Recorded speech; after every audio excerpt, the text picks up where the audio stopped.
红头毛是欧美国家真罕见的谜团，不过数千年来，真侪生活故事、文学经典对红头毛的描写拢有偏见甲歧视。荷兰一年一届红毛庆典，就要鼓励红头毛的人欢喜做家己，免惊别人的眼光。今年就剩5000个红头毛的人做伙来参加。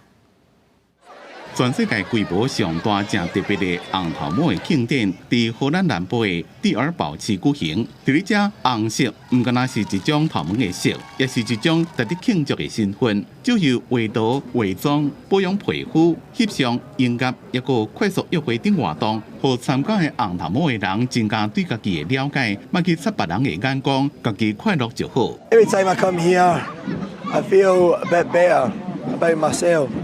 You see, you know that a lot of gingers do get bullied for having red hair, and it's a shame. It's a real shame, and I get it a lot in Scotland, which you would not believe. Weirdly enough, Scottish people like to treat each other a wee bit harder. 红头毛是白种人正罕有的遗传，几多千年来，欧美地区的生活故事、文学经典，拢有对红头毛的人的偏见甲歧视。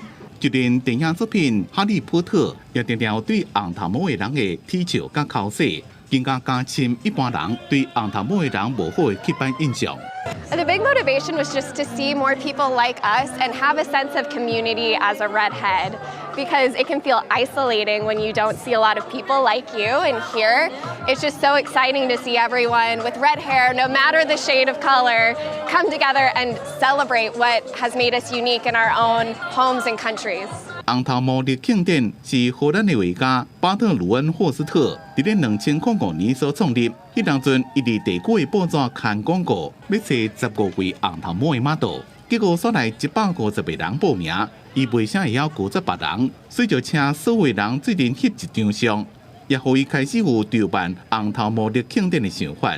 2013年，大家最近翕相的时阵，有1672人参加，也阁登上金氏世界纪录。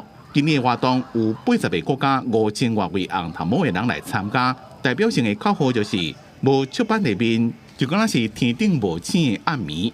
公司新闻王慧文编辑。